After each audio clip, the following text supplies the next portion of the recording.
जिस सतगुर नदर अज उहदी सवली नज़र होई है ते हवावां च खुशियां ने, दीवानगी दी खुशी है। क्यों?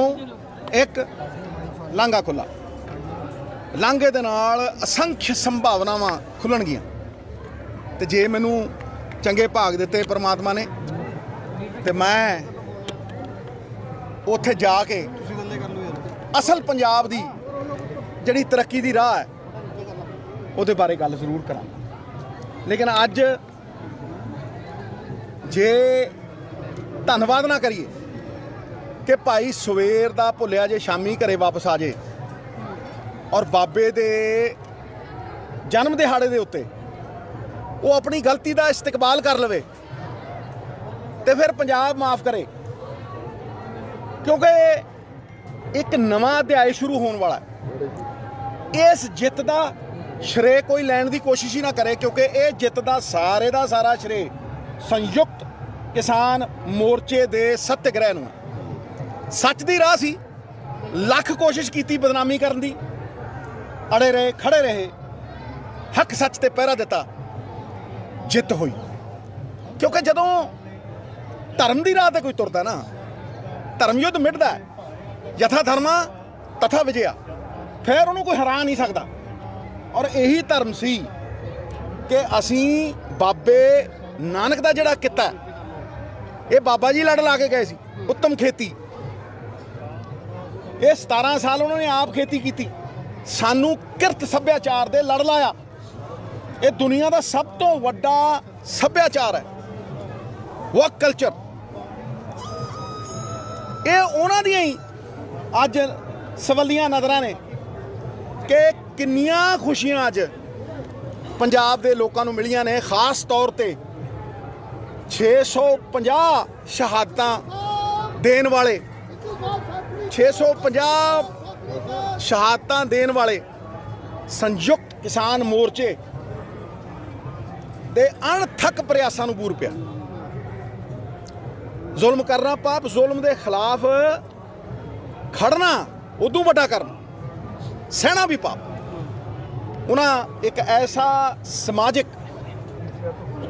सोशल मूवमेंट सिरजी कि जिहड़ी असीं गल करदे हां, बाबा जी कहंदे आ आपसी भाईचारा, अंबेडकर साहब कहंदे आ फ्रैटरनिटी, अनेकां च एकता, अड्ड अड्ड भाषावां, अड्ड अड्ड कल्चर, अड्ड अड्ड सभ्याचार, लेकिन उन्हां दे विच एका ये संयुक्त किसान मोर्चे ने सिरजिया और सारे एक मुश्त होके इस लड़ाई नूं लड़ते रहे।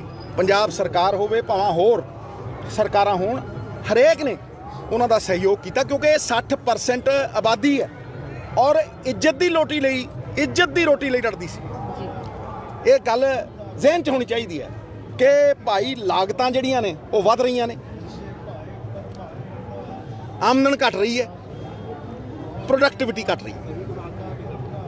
इस करके ये बहुत ज़रूरी है अज की डेट दे विच कि असीं एक रोड मैप दईए किसानी नूं उसारन दा, किसानी नूं खड़ा करन दा, एक प्रोडक्टिविटी दा रोड मैप दईए और उसे दे उत्ते किसानी 25 सालां दे विच जिहड़ी हौली हौली हौली नीवी गई है उन्होंने दोबारा अपने सिर दा ताज बनाइए। क्योंकि असली चैलेंज हुण शुरू होने, जदों घरे भरत के आने हैं किसान भरा, जित हासिल करके आने, उन्होंने तो हरा ही नहीं सकिया कोई अज तक। पगड़ी संभाल जट्टा मूवमेंट भी यही जी सी, एका करता सी पूरे देश। तो असली चैलेंज उदों शुरू होना है, क्यों असी पिछले साल जून ते जाके खड़े हो जाएंगे, पिछले तो पिछले साल खुदकुशियां भी होंदियां ने। किसानी नूं खड़ा करन दे लई एक वड्डा प्लान अज सानू चाहिदा है। दूजी गल जिहड़ी मैं करनी है अज बाबे दे जन्म दिहाड़े ते, जिन्हों मैं अज नहीं बार बार दोहराना, क्योंकि जदों वाहिगुरू का नाम बार बार लैने आ वो होर रंग लियाउंदा। बाबे दा फलसफा ही पंजाब नूं इस करजे दे दलदल चों कड्डू। बाबे दा फलसफा ही पंजाब नूं दोबारा प्रगति और समृद्धि की राह दे वल ਲਿਜਾਊ। ਅਸੀਂ ਬਾਬੇ ਨੂੰ ਤਾਂ ਮੰਨਦੇ ਹਾਂ, ਲੇਕਿਨ ਬਾਬੇ ਦੀਆਂ ਕਈਆਂ ਗੱਲਾਂ ਨਹੀਂ ਮੰਨਦੇ। ਕਿੱਥੇ ਵੰਡਦਾ ਉਹ ਧਰਮਾਂ 'ਚ, ਉਹ ਤੇ ਕਹਿੰਦਾ ਮਾਨਸ ਕੀ ਜਾਤ ਸਭ ਇੱਕ ਹੈ ਪਹਿਚਾਨ ਪਾਓ। ਪਹਿਲੀ ਪਾਤਸ਼ਾਹੀ ਔਰ ਦਸਮ ਪਾਤਸ਼ਾਹੀ 'ਚ ਕੋਈ ਫਰਕ ਨਹੀਂ ਹੈ, ਤੁਸੀਂ ਉਹਨਾਂ ਨੂੰ ਜੋੜ ਕੇ ਦੇਖੋ, ਉਹ ਸਭ ਇੱਕ ਨੇ। ਇਸ ਕਰਕੇ ਅਸੀਂ ਆਪਣੇ ਮੂਲ ਨੂੰ ਸਿਰਜਣਾ, ਸੀਂਚਣਾ।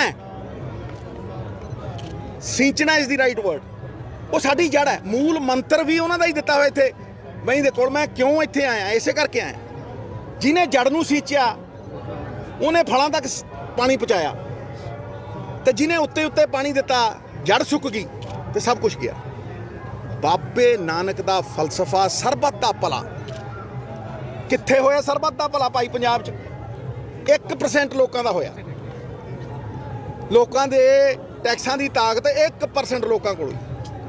ਪੰਜਾਬ ਦੇ ਜਿਹੜੇ ਨੈਚੁਰਲ ਰਿਸੋਰਸਿਸ, ਸਾਡੇ ਖਣਿਜ, ਸਾਡਾ ਰੇਤਾ, ਹਾਂਜੀ, ਭਾਵੇਂ ਐਕਸਾਈਜ਼ ਹੈ, ਉਹ ਭਾਵੇਂ ਕੇਬਲ ਹੈ, ਭਾਵੇਂ ਜ਼ਮੀਨਾਂ ਨੇ, ਇਹ ਖਜ਼ਾਨੇ 'ਚ ਹੋਣੇ ਚਾਹੀਦੇ ਆ। ਨਾ ਸਿਰਫ ਕਿ 1% ਬੰਦਿਆਂ ਦਾ ਭਲਾ ਕਰਨ ਲਈ ਹੋਣੇ ਚਾਹੀਦੇ ਆ। 99% ਵਾਂਝੇ ਰਹਿ ਗਏ। ਤੇ ਜਿੱਦਣ ਉਹਨਾਂ 99% ਕੋਲ ਟੈਕਸਾਂ ਦੀ ਤਾਕਤ ਦੁੱਗਣੀ ਤਿੱਗਣੀ ਚੌਗਣੀ ਹੋ ਕੇ ਜਾਊਗੀ, ਤੇ ਉਦੋਂ ਮੰਨੂ ਵੀ ਹਾਂ ਪੰਜਾਬ ਦਾ ਭਲਾ ਹੋਇਆ। ਇਹ ਆਪਸੀ ਭਾਈਚਾਰੇ ਦਾ ਸੰਦੇਸ਼, ਹੱਕ ਹਲਾਲ ਦਾ ਸੰਦੇਸ਼, ਸਭ ਤੋਂ ਵੱਡੀ ਗੱਲ ਹੱਕ ਹਲਾਲ ਦਾ ਸੰਦੇਸ਼। ਜਿੱਥੇ ਭਾਈ ਲਾਲੋ ਦੀ ਰੋਟੀ 'ਚੋਂ ਦੁੱਧ ਨਿਕਲਿਆ, ਮਲਕ ਭਾਗੋ ਵੀ ਜੇ ਹੈਣ ਤੇ ਕੋਈ ਇਹ ਨਹੀਂ ਹੈ ਵੀ ਸਿੱਟ ਦੇਣੇ ਆ ਭਾਈ। ਪਾਪੀ ਨਹੀਂ ਮਾਰਨੇ, ਉਹਨਾਂ ਦਾ ਪਾਪ ਮਾਰਨਾ। ਸੋਚ ਬਦਲਣੀ ਹੈ। ਜੇ ਦਸ਼ਾ ਬਦਲੂਗੀ ਤਾਂ ਦਿਸ਼ਾ ਦੇ ਕੇ ਹੀ ਬਦਲੂ ਨਾ। ਸ੍ਰਿਸ਼ਟੀ ਬਦਲੂਗੀ ਤਾਂ ਦ੍ਰਿਸ਼ਟੀ ਬਦਲ ਕੇ ਹੀ ਬਦਲੂ ਨਾ। ਲੋਕ ਬਦਲਣਗੇ ਤਾਂ ਸੋਚ ਬਦਲ ਕੇ ਹੀ ਬਦਲਾਂਗੇ ਨਾ। ਕਿਹਦੀ ਸੋਚ ਚਾਹੀਦੀ ਹੈ? ਬਾਬੇ ਦੇ ਫਲਸਫੇ ਦੀ ਸੋਚ ਚਾਹੀਦੀ ਹੈ। ਹੱਕ ਹਲਾਲ ਦੀ ਕਮਾਈ ਜਿਹੜੀ 100 ਵਾਰ ਫੜੇ। ਔਰ ਸਭ ਤੋਂ ਉੱਪਰਲੀ ਗੱਲ, ਜਿਹੜੇ ਖਾਤਰ ਤੁਹਾਨੂੰ ਮੈਂ ਇੱਥੇ ਬੁਲਾਇਆ, ਇੱਥੇ ਬੈਠ ਕੇ ਅੰਦਰ ਉਹ ਇਤਿਹਾਸਿਕ ਪੱਥਰ ਪਏ ਨੇ ਮੇਰੇ ਲਈ ਤਾਂ ਸੋਨੇ ਦੀਆਂ ਗਿਣੀਆਂ ਨਾਲੋਂ ਕਿਤੇ ਬਿਹਤਰ ਨੇ। ਕਿਉਂਕਿ ਉਹਨਾਂ ਦਾ ਜਿਹੜਾ ਫਲਸਫਾ ਹੈ, ਉਹਨਾਂ ਦਾ ਜਿਹੜਾ ਸੰਦੇਸ਼ ਹੈ, ਉਹ ਅੱਜ ਸਾਨੂੰ ਬੱਚੇ ਬੱਚੇ ਤੱਕ ਲਿਜਾਣਾ ਪਊ। ਤੇਰਾ ਤੇਰਾ ਤੇਰਾ ਹੋ ਕੀ ਰਿਹਾ ਕਿ ਰਾਜਨੀਤੀ ਧੰਦਾ ਬਣ ਚੁੱਕੀ ਹੈ। ਹਰ ਬੰਦਾ ਕਹਿੰਦਾ ਮੇਰਾ ਮੇਰਾ ਘਰ, ਮੇਰੀ ਖੁੱਲੀ, ਮੇਰੇ ਬੱਚੇ। ਜਦੋਂ ਆਪਦੇ ਜਵਾਕ ਨੂੰ ਭੇਜਣਾ ਹੁੰਦਾ ਤੇ ਅਮਰੀਕਾ, ਕੈਨੇਡਾ, ਤੇ ਜਿਹੜੇ ਪੰਜਾਬ ਵਾਲੇ ਪਰਤੀ ਜਾਂਦੇ ਆ ਬਾਹਰ, ਪੰਛੀ ਉਡਾਰੀ ਮਾਰਦਾ ਤੇ ਸ਼ਾਮ ਨੂੰ ਆਲਣੇ ਚਾਹੁੰਦਾ, ਤੇ ਇਹ ਪਰਤੀ ਜਾਂਦੇ ਆ, ਮੁੜਦਾ ਕੋਈ ਕਿਉਂ? Because there is lack of opportunities. ਤੁਸੀਂ ਉਹਨਾਂ ਨੂੰ ਓਪਰਚੁਨਿਟੀ ਨਹੀਂ ਦਿਓਗੇ ਤੇ ਉਹ ਚਲੇ ਜਾਣਗੇ। ਅੱਜ ਕਿਸਾਨੀ ਅਖੇ ਜੀ ਕਹਿੰਦੇ ਸਿਵਲ ਵਾਰ ਗਲਤ ਸ਼ਬਦ ਹੈ। ਉਹ ਭਾਈ ਤੁਹਾਡੀ 60% ਆਬਾਦੀ ਸੜਕਾਂ 'ਤੇ ਫਿਰਦੀ ਸੀ, ਤੇ ਹੋਰ ਕੀ ਹੈ? ਇਹ ਤੁਹਾਨੂੰ ਪਿੰਡਾਂ 'ਚ ਵੜਨ ਨਹੀਂ ਦਿੰਦੇ, ਕਾਲੀਆਂ ਝੰਡੀਆਂ ਦਿਖਾਉਂਦੇ ਆ। ਇਹ ਕੀ ਹੈ? ਇਹ ਰੋਸ਼ ਹੈ, ਆਕਰੋਸ਼ ਹੈ। ਇਸ ਟ੍ਰੈਂਡ ਨੂੰ ਸਾਨੂੰ ਬਦਲਣਾ ਪਊ। ਸਾਨੂੰ ਚਾਹੇ ਕਿਸਾਨੀ ਹੋਵੇ, ਚਾਹੇ ਛੋਟਾ ਵਪਾਰੀ ਹੋਵੇ, ਇਹ ਜਿਹੜਾ 1% ਬੰਦਿਆਂ ਨੂੰ ਫਾਇਦੇ ਜਾਈ ਜਾਂਦੇ ਆ ਨਾ, ਇਹ ਸਾਰਾ ਫਾਇਦਾ ਨਿਰੰਤਰ ਛੋਟੇ ਕਿਸਾਨ, ਛੋਟੇ ਵਪਾਰੀ, ਆਮ ਆਦਮੀ ਨੂੰ ਇਹ ਫਾਇਦਾ ਟੈਕਸਾਂ ਦਾ ਦੁੱਗਣਾ ਤਿੱਗਣਾ ਹੋ ਕੇ ਉਹਦੀ ਡਿਵੈਲਪਮੈਂਟ ਦੀ ਫਾਰਮ 'ਚ, ਉਹਦੀ ਝੌਂਪੜੀ ਦੇ ਅੱਗੋਂ ਹਲਕੀ ਜੀ ਸੜਕ, ਹੈਲਥ, ਐਜੂਕੇਸ਼ਨ, ਆਫ ਸ਼ੂਟਸ ਨੇ ਉਹ ਇਨਕਮ ਦੀਆਂ। ਸੂਬੇ ਕੋ ਇਨਕਮ ਹੈ ਨਹੀਂ।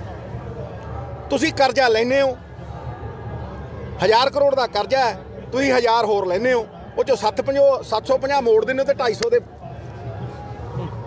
ਵੰਡ ਦਿੰਦੇ ਹੋ। ਆਹ ਵੀ ਲੈ ਲਾ, ਆਹ ਵੀ ਲੈ ਲਾ, ਆਹ ਵੀ ਲੈ ਲਾ। ਉਹ ਭਾਈ ਵੰਡ ਤਾਂ ਦਿੱਤੇ, ਇਹ ਮੋੜੂ ਕੌਣ? ਮੋੜੂ ਦੇਖੀ ਜਾਊ। 31000 ਕਰੋੜ ਉਹ ਦੇ ਗਏ ਸੀ ਲਾਸਟ ਦਿਨ ਪਿਛਲੇ। ਇਹ ਮੈਂ ਤੁਹਾਨੂੰ ਅੱਜ ਕਹਿ ਰਿਹਾ, ਜਾਂ ਤੇ ਮਾਫੀਆ ਜਿਉਂਦਾ ਰੱਖ ਲਓ ਤੇ ਜਾਂ ਪੰਜਾਬ ਜਿਉਂਦਾ ਰੱਖ ਲਓ। ਜੇ ਪੰਜਾਬ ਜਿਉਂਦਾ ਰੱਖਣਾ ਤੇ ਫਿਰ 25 ਤੋਂ 40,000 ਕਰੋੜ ਦੀ ਆਮਦਨ ਪੰਜਾਬ ਦੇ ਖਜ਼ਾਨੇ 'ਚ ਪੈ ਕੇ ਦੁੱਗਣੀ ਤਿੱਗਣੀ ਹੋ ਕੇ ਲੋਕਾਂ ਕੋਲ ਵਾਪਸ ਜਾਣੀ ਚਾਹੀਦੀ। ਤਾਂ ਹੀ ਤੇਰਾ ਤੇਰਾ ਤੇਰਾ ਇਹੀ ਅਰਦਾਸ, ਇੱਥੇ ਇਹੀ ਅਰਦਾਸ ਕਰਨ ਆਇਆ ਮੈਂ ਕਿ ਤੇਰਾ ਤੇਰਾ ਤੇਰਾ ਕੋਈ ਤੋਲਣ ਵਾਲਾ ਬੰਦਾ ਬਾਬੇ ਨਾਨਕ ਤੋਂ ਪ੍ਰੇਰਣਾ ਲੈ ਕੇ ਸਰਕਾਰ 'ਚ ਖੜ ਕੇ ਕਹੇ ਕਰਪਸ਼ਨ ਦੂਰ ਕਰੂੰਗਾ ਔਰ ਕਿਰਦਾਰ ਇਹੋ ਜਿਹਾ ਰੱਖੂੰਗਾ। ਕਿਰਦਾਰ ਕੀ ਹੁੰਦਾ ਭਾਈ? ਜਿਹਤੇ ਵਿਸ਼ਵਾਸ ਹੁੰਦਾ। ਕਿਰਦਾਰ ਕੀ ਹੁੰਦਾ? ਜਿਹੜਾ ਆਪਣੇ ਤੋਂ ਵੱਧ ਸ੍ਰਿਸ਼ਟੀ ਦੀ ਸੋਚੇ, ਆਪਣੇ ਤੋਂ ਵੱਧ ਆਵਾਮ ਦੀ ਸੋਚੇ ਔਰ ਕਹੇ ਕਿ ਮੈਨੂੰ ਬਾਬਾ ਨਾਨਕ ਦੇ ਦਰਸ਼ਨ ਇਸ ਆਵਾਮ 'ਚ ਹੁੰਦੇ ਆ, ਪੰਜਾਬ ਦੇ ਲੋਕਾਂ 'ਚ ਹੁੰਦੇ ਆ। 3 ਕਰੋੜ ਪੰਜਾਬੀਆਂ 'ਚ ਮੈਨੂੰ ਰੱਬ ਦਿਖਦਾ, ਨਰਮੇ ਨਾਰਾਇਣ ਹੈ। ਇਹੀ ਉੱਤਮ ਸੇਵਾ ਹੈ। ਇਸ ਕਰਕੇ ਮੇਰਾ ਜਿਹੜਾ ਇੱਥੇ ਆਉਣ ਦਾ ਮਕਸਦ ਸੀ ਭਾਜੀ, ਚਾਹੇ ਉਹ ਆਪਸੀ ਭਾਈਚਾਰੇ ਦੀ ਗੱਲ ਹੋਵੇ, ਚਾਹੇ ਉਹ ਸਰਬੱਤ ਦੇ ਭਲੇ ਦੀ ਗੱਲ ਹੋਵੇ, ਚਾਹੇ ਉਹ ਹੱਕ ਹਲਾਲ ਦੀ ਕਮਾਈ ਦੀ ਗੱਲ ਹੋਵੇ, ਚਾਹੇ ਭਾਈ ਲਾਲੋ ਦੀ ਇੱਜ਼ਤ ਦੀ ਰੋਟੀ ਹੋਵੇ, ਮੇਰਾ ਇੱਕੋ ਹੀ ਮੰਨਣਾ ਹੈ ਕਿ ਬਾਬੇ ਨਾਨਕ ਦੇ ਫਲਸਫੇ ਦੇ ਨਾਲ ਪੰਜਾਬ ਦਾ ਉਥਾਨ ਹੋਏਗਾ। ਲੇਕਿਨ ਮੰਨ ਕੇ ਨਹੀਂ, ਉਸ ਰਾਹ ਤੇ ਚੱਲ ਕੇ। ਬਾਬੇ ਦੀ ਰਾਹ ਸਾਡੀ ਰਾਹ, ਮੈਂ ਅੱਜ ਦਾ ਨਹੀਂ ਕਹਿੰਦਾ, ਸਾਡੀ ਸਭ ਦੀ ਰਾਹ।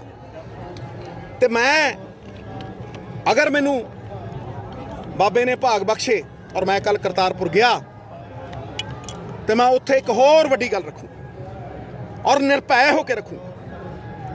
ਨਿਰਭੈਤਾ ਕਿਉਂ ਮੁੱਕੀ ਜਾਂਦੀ ਹੈ? ਲੋਕਾਂ ਦੀਆਂ ਬਾਹਾਂ ਕਿਉਂ ਮਰੋੜੀਆਂ ਜਾਂਦੀਆਂ ਨੇ? ਬੜੇ ਬੜੇ ਚੀਫ ਮਿਨਿਸਟਰ ਰਬੜ ਦੇ ਗੁੱਡੇ ਬਣ ਕੇ, ਕਠਪੁਤਲੀਆਂ ਬਣ ਕੇ ਕਿਉਂ ਨੱਚਦੇ ਆ? ਕਿਉਂਕਿ ਉਹਨਾਂ ਕੋਲ ਮੋਰਲ ਅਥਾਰਟੀ ਨਹੀਂ ਹੈ। ਉਹਨਾਂ ਕੋਲ ਉਹ ਸੰਪਦਾ ਨਹੀਂ ਹੈ ਜਿਹੜੀ ਬਾਬੇ ਨਾਨਕ ਨੇ ਨਵਜੋਤ ਸਿੰਘ ਸਿੱਧੂ ਨੂੰ ਬਖਸ਼ੀ ਹੈ, ਸਾਡੇ ਪਰਿਵਾਰ ਨੂੰ ਬਖਸ਼ੀ ਹੈ। ਇਮਾਨਦਾਰੀ, ਇਹ ਸਰਕਾਰ ਬਾਰ-ਬਾਰ ਕਹਿ ਰਹੇ ਹਾਂ, ਇਮਾਨਦਾਰੀ ਤੇ ਬਣੇਗੀ, ਮੋਰਲ ਅਥਾਰਟੀ ਤੇ ਬਣੇਗੀ, ਕਿਰਦਾਰਾਂ ਦੇ ਉੱਤੇ ਬਣੇਗੀ। ਔਰ ਮੈਂ ਇਹੀ ਆਸ਼ੀਰਵਾਦ ਆ ਜਿੱਥੇ ਲੈ ਕੇ ਚੱਲਿਆ ਆਸ਼ੀਰਵਾਦ ਕਿ ਇਹ ਬਾਬਾ ਜੀ ਤੇਰੇ ਫਲਸਫੇ ਨੂੰ ਹਰ ਦਿਲ ਦੇ ਵਿੱਚ ਉਭਾਰ, ਤਾਕਤ ਬਖਸ਼, ਜ਼ਰੀਆ ਬਣਾ ਕਿ ਜਿੱਦਾਂ ਤੈਨੂੰ ਮੰਨਦੇ ਆ ਤੇਰੇ ਫਲਸਫਿਆਂ ਦੇ ਉੱਤੇ ਤੁਰਨ ਦੀ ਤਾਕਤ ਵੀ ਸਾਡੇ ਕੋਲ ਹੋਵੇ। ਭਾਵੇਂ ਕੰਡੇ ਹੀ ਹੋਣ, ਉਹ ਮਖਮਲ ਬਣਨਗੇ। ਤੇ ਜਿਹੜੇ ਸ਼ਾਰਟਕਟ ਲੱਭਦੇ ਆ, ਇਨਸਟੈਂਟ ਕਾਫੀ ਲੱਭਦੇ ਆ, 2 ਮਹੀਨਿਆਂ 'ਚ ਵੰਡੀ ਤੁਰੀ ਜਾਂਦੇ ਆ, 4 ਮਹੀਨਿਆਂ 'ਚ ਵੰਡੀ ਤੁਰੀ ਜਾਂਦੇ। 500 ਵਾਅਦੇ ਕਰਤੇ ਜਿਨ੍ਹਾਂ ਨੇ ਤੇ ਪੂਰੇ 2 ਨਹੀਂ ਹੋਏ। ਚਾਦਰਾਂ 'ਚੋਂ ਪੈਰ ਨਹੀਂ, ਸਾਰੇ ਸਰੀਰ ਕੱਢੇ ਹੋਏ ਆ। ਉਹਨਾਂ ਨੂੰ ਸੋਝੀ ਬਖਸ਼, ਸੋਝੀ ਬਖਸ਼, ਸੱਚ ਬੋਲਣ ਦੀ ਸੋਝੀ ਬਖਸ਼, ਇਹ ਕਹਿਣ ਦੀ ਕਿ ਗਲਤੀਆਂ ਸੁਧਾਰੀਏ ਤਾਂ ਪੰਜਾਬ ਸਿਰਜਣਾ। ਝੂਠ ਦੇ ਉੱਤੇ, ਸਵਾਂਗ ਦੇ ਉੱਤੇ, ਟੋਂਗ ਦੇ ਉੱਤੇ ਲੋਲੀਪੌਪ ਵੰਡਣ ਨਾਲ ਪੰਜਾਬ ਨਹੀਂ ਸੰਭਲਣਾ।